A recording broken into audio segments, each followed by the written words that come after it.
The gospel has power. Praise God. We're back again. This is part 4. I think it's part 4 of the false prophet. See, now we got false prophet, we got false sheep, which is called tares in the church. They believe they are sheep, but they're not. Jesus gives us instruction in the Bible how to find out who we are. You know, we have to read. You know, you go to a church, the preacher going to tell you saved. He wants you to be there. He wants you to, so you can tithe. That's the main thrust today is to get you to join his church so you can be a tither and go to heaven. That's what he preaches. And you believe it too, because you're doing it. See, churches could be straightened out right today. They could be straightened out. Sheep just stop going. If you stop going for 2 or 3 months, God's not going to put you in hell. See, this thing messed up. Pastor got this thing so messed up. Now, I ain't saying all pastors are wrong, and all pastors are got it messed up. It's just 99.9 of them. That's all. Well, if we just stop going, stop tithing, and let's find out if it's God really moving like he say. You know, God's blessing with all that finances, building all them palatial homes and brand new cars and stuff you buying, airplanes and jets. Let's just see this, stay at the house. And I promise you, God, I told you before, I promise you God won't put you in hell if you stay at home 3 months. But you're going to find out something if you do. Now make up your mind. Just walk out. Let's do it. Let's boycott. Let's walk out the church. Let's boycott the church. You want to do that? You're afraid, huh? Oh, okay. I understand. Let's look at the thief come to steal, kill, and destroy one more time, and read Jesus said right here, I told you earlier, if you sit up on a false prophet, and chances are you don't belong to God, you're a terror. So a terror don't know a false prophet. But I'm going to teach you in these sessions that if you can hang with me without falling down and stumbling, and that's not listening, you know. I'm going to teach you the difference between a man of God and a man of a false prophet of the devil. They're very, very different, very different. Jesus said, and a stranger they will not follow. He said, my sheep know my voice, and a stranger they will not follow. They will not follow the voice of a stranger. They don't follow him. We sit up in this church buying them planes and brand new cars and palatial homes and big edifices and sabbaticals and all that kind of stuff we're paying for. Yeah.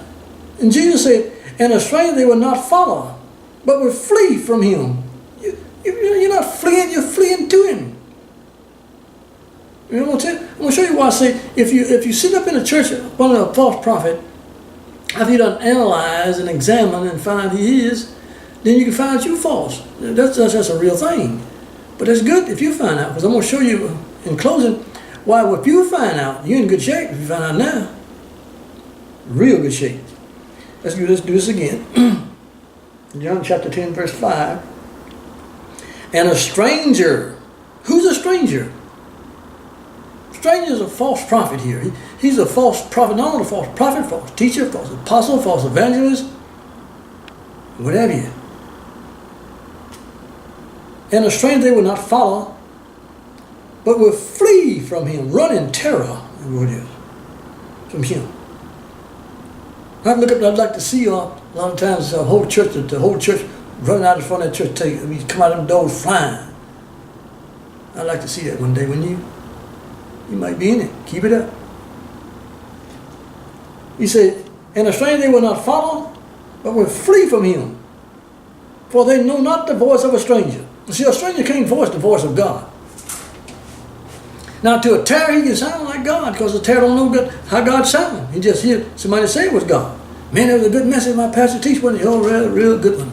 And I tell you, you're in trouble if your pastor teach a good message Sunday, because that just doesn't say he wasn't preaching a good message before that. See, and God don't give out bad messages. So every message is the same to God. Ain't no good message, ain't no bad message to get in the kingdom of God. They are God's messages. Are you listening to me? Now, let's look at verse 27 of 10. He says, my sheep hear my voice, and I know them, and they follow me. And I give unto them eternal life.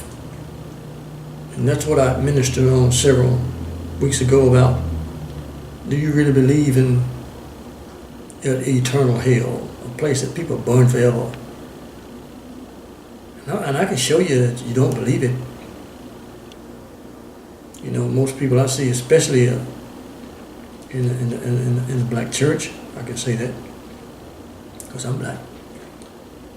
We're all ministers, bishops. We got more bishops and we got enough bishops to start a war and win. I mean, the whole world probably.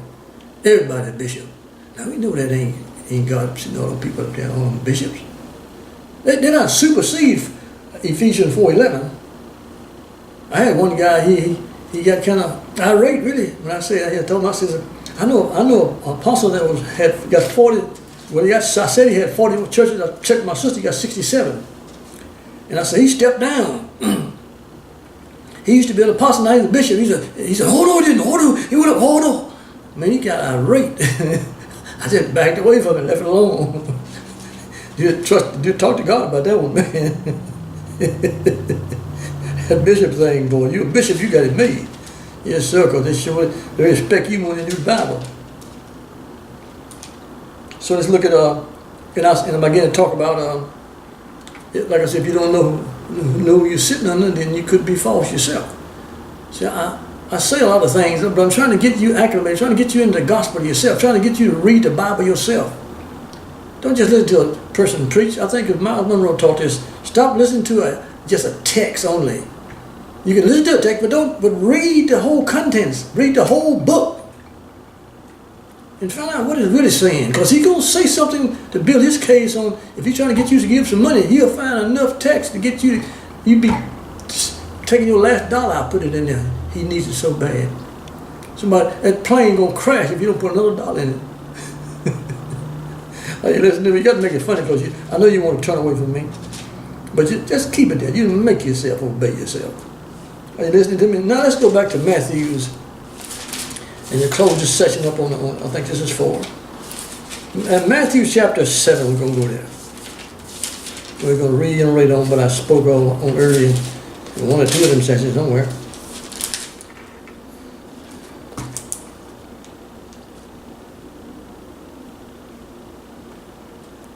Now, this is the kind of revelation God gave me. I want to use this before I read that.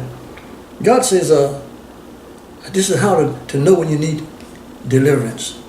You know, most people, you hear Christians, everybody need deliverance. Christian, when you talk to Christians, the homosexual, the lesbian, the other guys, the other churches, everybody but that church need deliverance. And Jesus said it like this. He said, when you see the devil operating in everyone else's life but your own, that's when you got a problem. That's when you need deliverance. When you see him and everybody else, you look at the church, what we call the church, man, the devil's operating everywhere. The guy asked me one time, he said, what do you think about homosexuals? I said, what's to think about? It ain't my business. I preach the gospel. I preach about sin. And I'm going to pick up everybody in the world. And he's just going to try to trickle them out of the midst, bring the homosexuality out and the lesbian out. He said, well, what do you do if they start marrying one another? And so I said to him, I said, I don't care if the homosexuals marry, every man in the world marry a man. And every woman in the world marry a woman. I'm not going to do it. It ain't going to affect me. I'm going to be home free. You see what I'm saying? That's the gospel, is to do what's right according to the scriptures. So I'm going to be home free. I don't care how much you sin. Your sin ain't going to bother me. Are you listening to me? Now, Jesus says, I alluded to this not in this session, I don't think. He says, enter into the straight gate.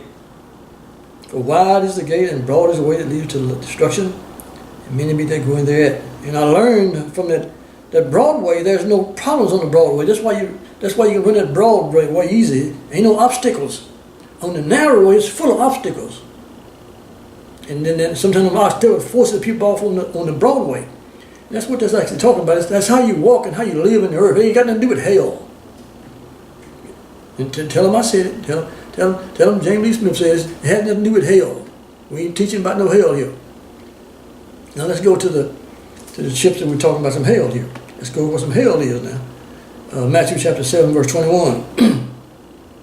Jesus said, not everyone that saith unto me, Lord, Lord, that call me Lord, Lord, shall enter the kingdom of heaven, They won't get there. The kingdom of heaven. The Bible says the kingdom of heaven is among you.